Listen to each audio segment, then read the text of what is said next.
This is John Einreinhofer for thegruelingtruth.net with a podcast on West Virginia University basketball. The podcast that I'm going to do today and tonight, I'm going to do in three segments. First, where I'm coming to you from right now, is the historic Hotel Morgan in downtown Morgantown on High Street. We're going to give you a bit of the feel of WVU basketball going into tonight's regular season finale against Iowa State. In the second segment of the podcast, I'm going to be at the WVU Coliseum during that regular season finale against Iowa State. And then the final and third segment of the podcast, we're going to recap the Iowa State game, the regular season finale, and take a look at the picture going into the Big 12 and the NCAA tourney coming up as we have just about reached March Madness time as the regular season comes to a close.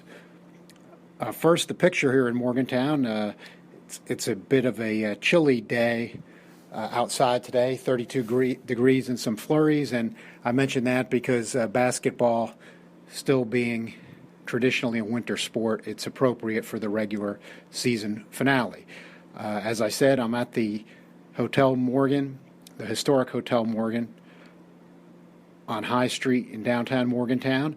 If you haven't been to Morgantown for a long period of time, or if you're somebody that's never been here, the university and the town have grown tremendously over the last 20 to 25 years.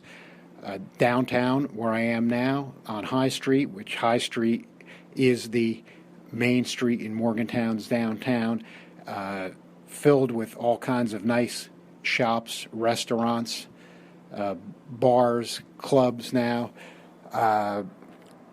Lots of interesting places, good places to eat, and good places to have a beer. And everything has grown in the town from all kinds of student housing, townhouses, apartments, to construction of all other types of structures that have come along with the town. West Virginia University just got a new baseball stadium recently that they share with a minor league team, the West Virginia Black Bears. Stadium's beautiful, considered one of the nicest ones in the minor leagues right now, and of course that's where the Mountaineers play their home games. The Coliseum underwent a first stage of a renovation this year that I'll be reporting on later tonight, again in the regular season finale. The football stadium, Milan Pushkar Stadium, Mountaineer Field, has also undergone some renovations in the first stage of that each year, and the student body has gone up to 30,000, so things are really moving along at West Virginia University in Morgantown. The Hotel Morgan overlooks the Iron Horse Tavern, one of the newest and hottest spots in Morgantown here on High Street. And usually in pregame you'll see some fans heading in there before heading up to the Coliseum. So tonight's matchup is WVU, ranked number 10, starting the week off. But WVU did pick up a loss to Baylor earlier in the week, where they were in the game till the end when Baylor went on a run. The game was in Waco at Baylor, and WVU, which has shown probably the best offense I think that Bob Huggins has had here since his Final Four team in 2010 that won the Big East tournament and went to the Final Four. Finally stalled out a bit. In reading newspaper reports today, probably the top two papers that report on Mountaineer sports are the Dominion Post, that is out of Morgantown, West Virginia, and the Charleston Gazette-Mail out of Charleston, West Virginia.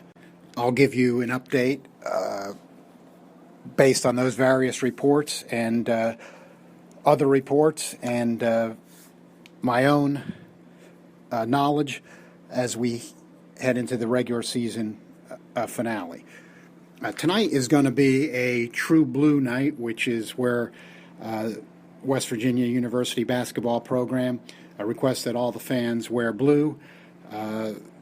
Those are usually pretty big nights. Tonight's game is already sold out, and one thing that is definitely worthy of note is that it is anticipated that tonight will set the all-time home attendance record for Mountaineer basketball, and in the long history of that program, that's very impressive. It's also senior night, which is traditionally always the regular season home finale here.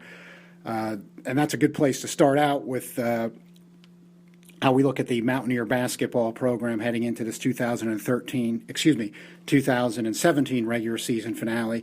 Why I was mentioning the year 2013 is technically that is the senior class that is playing their home finale tonight. In fact, in 2013, out of that class, the two players that are wrapping things up tonight, Nathan Adrian and Brandon Watkins, actually came in 2013. The Mountaineers do also have seniors tonight, Tavon Myers and Tariq Phillip, who came in later on through the junior college route, and walk-on James Long, who was an invited walk-on here. Those will be the five seniors that will be concluding their Mountaineer home career tonight. What's interesting, as the Dominion Post has made its featured article today going into the regular season finale, is the 2013 class is the class that came in after the disastrous 2012-2013 season the Mountaineers had in their first year in the Big 12, where they compiled a record of 13-19, and if I recall, they also went out in the first round of the conference tournament that year.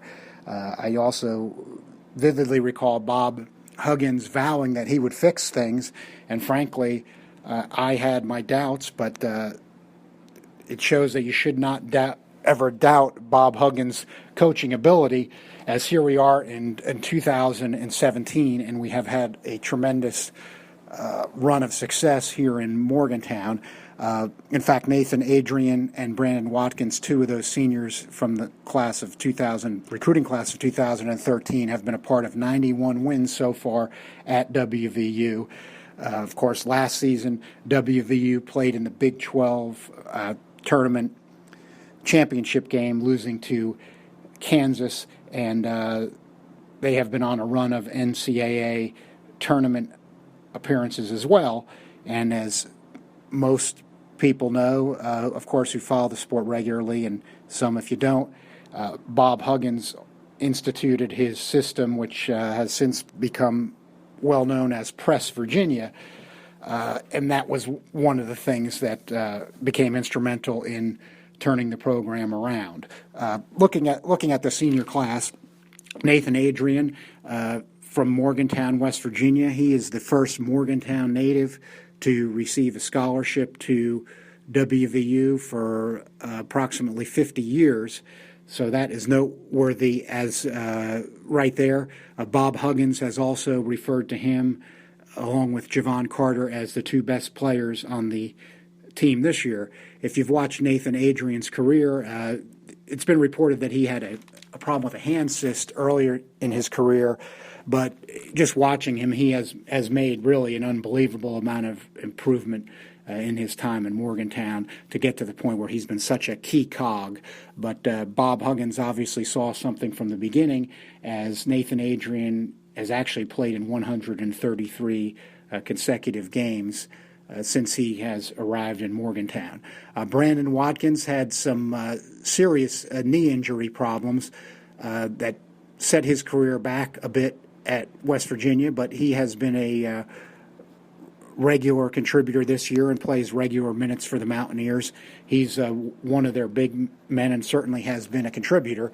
One member of the class of 2013 that will not be here tonight because he decided to end his college career early was Devin Williams, who had a tremendous career at WVU, and obviously, along with Nathan Adrian and Brandon Watkins, were key members of that class of 13 that helped turn the program back around after that 2012-2013 disaster.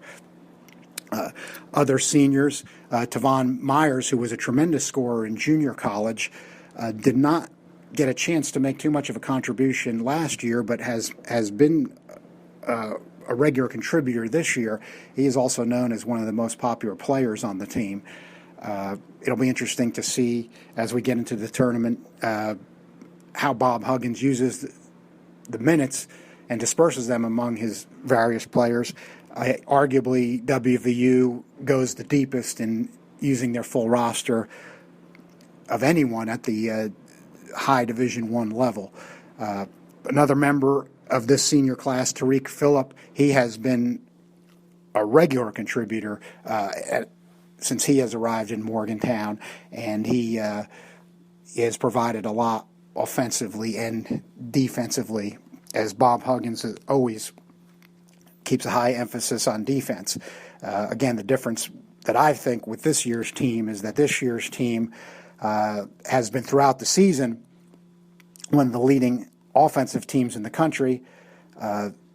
Somebody who might be critical of the Mountaineers might say, well, a lot of those points come off of turnovers, but if you use the eye test, if you've watched this team all season like I have, you can just see that this has been, I think this is the best offense of any Bob Huggins team in Morgantown since the 2010 Final Four team, despite the little bit of slowing earlier in the week against Baylor. Then your final senior of the five that will be in their last time in uniform for a Mountaineer home game, James Long, a walk-on, another popular player, became a fan favorite this year as when he'd be getting into games earlier in the season, and he was able to record a double-figure game in points against Manhattan earlier in the season, which was obviously a big moment for him. So those are the five seniors that will wrap it up tonight in Morgantown for senior night on this True Blue regular season finale, which is a sellout. West Virginia comes into the game ranked 10th in the country with a record of 23-7. They're 11-6 in the conference. Iowa State has been on a roll as of late, winning 6 straight, including a recent win against Baylor, beating Baylor and then Oklahoma State in their last 2 games. They now come in ranked at number 24 in the country. Ironically, that's kind of where they were viewed at the start of the season. Then they fell out of the rankings and now have come back in as they've gotten hot late in the season. And they've got a pretty good basketball team. They seem to be one of those teams that is getting hot at the right time. West Virginia has spent much of the season in the top 10, starting the season in the rankings, then moving up, then coming in and out of the top 10. Of course, they did have that loss to Baylor earlier in the week, but Iowa State being a ranked team, that would be a good chance to hold on to their ranking or be close to the 10 spot that they're at as we go into the Big 12 tournament and then obviously into the NCAA tournament. These two teams are obviously going to be NCAA teams. WVU has a chance here to get the number 2 spot in the Big 12 conference tournament with the seeding. That is important. They've already beaten Iowa State once this year at Iowa State, which is one of the toughest places to play in the country. So with a win today, they will tie Iowa State at both being 12-6 in the conference. WVU has beaten Iowa State twice. That would give them the number 2 seed after Kansas has clinched the number 1 seed in the conference. Obviously, why that's important is I think, of course, you want to be playing Kansas in the final if possible. Nobody knows how these tournaments play out, of course, and you can have upsets, but it'd be nice to know that you get a chance to have a rematch with Kansas in the final. West Virginia has beaten them 3 straight years on their home floor. They've never beaten them at Allen Fieldhouse in Kansas. So last time they came the closest, where they had that heartbreaker where they were up by 14 with less than 3 minutes to go, and Kansas made the miraculous comeback and beat them in overtime. Of course, they'd like a chance to avenge that loss in the Big 12 Conference Final, where they lost to Kansas last year. There'd be no better place to do it. WVU, of course, they won the Big East tournament in 2010 for the pride of the program as much as anything. Now that there's so much emphasis on the NCAAs, it would be nice to have that Big 12 tournament win as another feather in the cap of Bob Huggins. Also important to note that one of the Mountaineers' top players, Isa Ahmed, will be back tonight after 3 missed games. That's one thing. The Mountaineers have played so well because of the depth that they have, that Ahmad was not missed in the sense of causing a loss, so to speak, until that last loss at Baylor earlier in the week. But he is an excellent player, and he's 6'8". He brings a lot, both on offense, defense, rebounding. It will be important to have him back. He was out with back spasms, so the Mountaineers obviously a stronger team with him back in the lineup. It'll be interesting to see if he's back and able to start tonight like he usually does, or if he will come off the bench. Also, Bob Huggins going into tonight's game, 814 career wins. Of course, one of the the winningest active coaches still out there in NCAA basketball. I am now in the WVU Coliseum, about 15 minutes before tip. We have a sold-out True Blue crowd tonight. A tremendous crowd, despite the fact that the students are just starting spring break. The Mountaineer seniors are now being introduced for senior night. And now the introduction of Nathan Adrian from Morgantown, West Virginia, senior night. Who has made this work by his parents, Kevin and Lisa, brother Jared and sister Lydia. He will play in his 134th game tonight, the 8th most games played in school history, and will make his 69th career start. This season he is averaging 10.1 points and 6 rebounds per game, ranking 6th in the Big 12 in offensive rebounds and 13th in rebounding and 13th in steals. He posted a career-high 23 points earlier this season in the win at Iowa State. A two-time academic All-Big 12 men's basketball first-team member who graduated last May with a bachelor's degree in finance and is pursuing a master's degree in sport management. Let's hear it for your hometown Mountaineers, number 11, Nathan Adrian.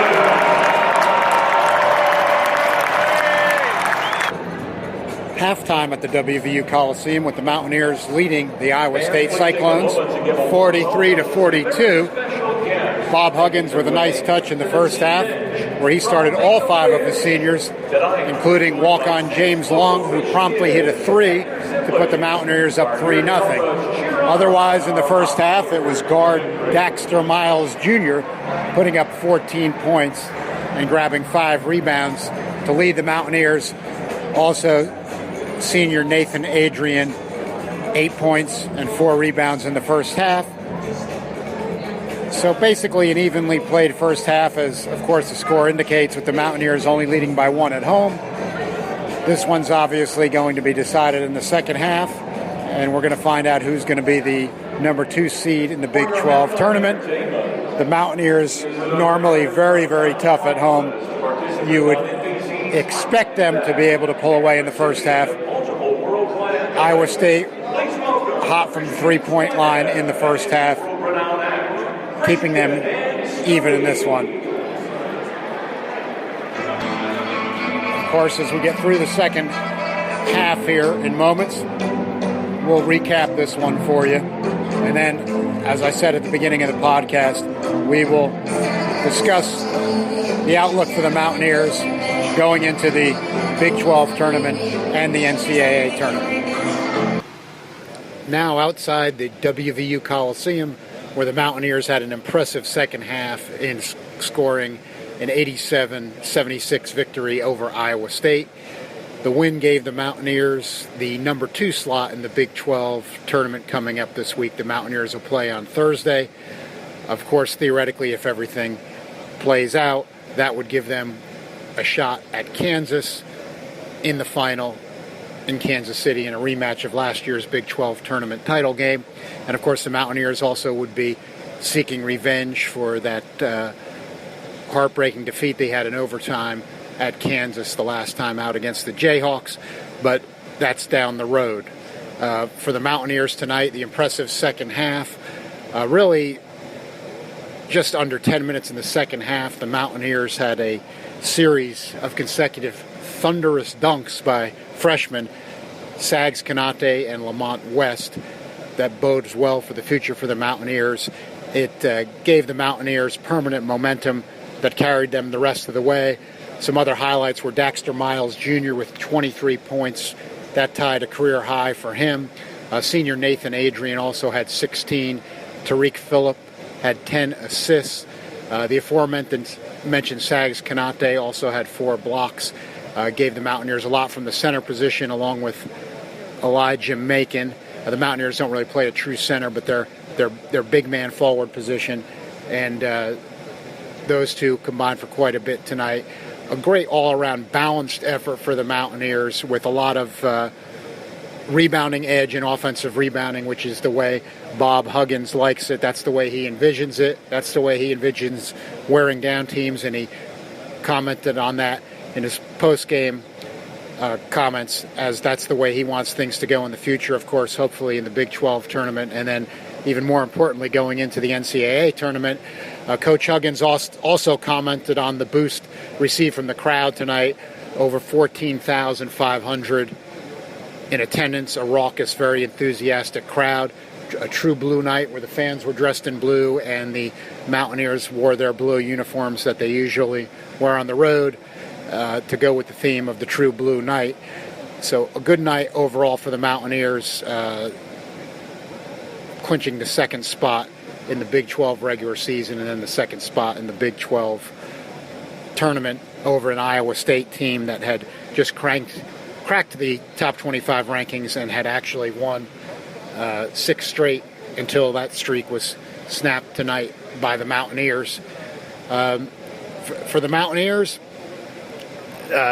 everybody looking at the NCAA tournament, of course, down the road, especially after last year going out in the first round against Stephen F. Austin, a tough way for the Mountaineers to end their season after making it all the way to the Big 12 title game. As I said in my comments earlier in the podcast, I think this is clearly the best offensive team Bob Huggins has had since the 2010 Final Four run at West Virginia. It is also certainly the best offensive team he has had since he's gone to the Press Virginia style.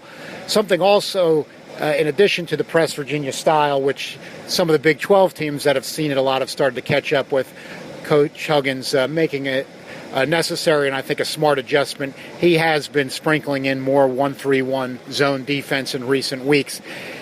Ideally then, if he needs that in the conference tournament and of course the NCAA tournament, that would be then available to him. Also, Issa Ahmad came back tonight. He was a bit rusty, but he's certainly one of the Mountaineers' top players.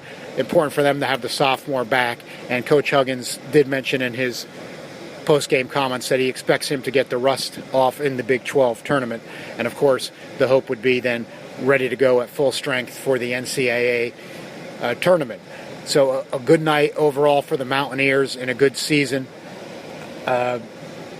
Another good season in the Big 12, and really the future looking very bright for the Mountaineers, despite the fact that they're losing some good seniors. They have so much depth. They use so many players. Tonight was a perfect example of their balance. That's really why it is the ideal as Coach Huggins would like to have it, wearing other teams down, using depth. The Mountaineers not a team that will go to one scorer or have one specific go-to guy down the stretch, but I don't think that that's necessarily a weakness like some people might think. They are so balanced.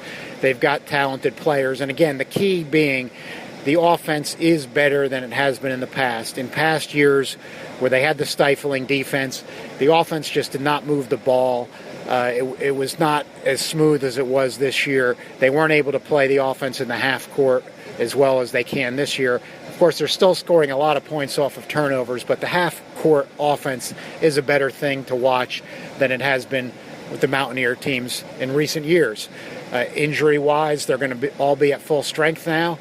And they've got some players that have been coming on recently, like Elijah Macon, who has looked much better in recent weeks, really coming on, living up to some of his expectations.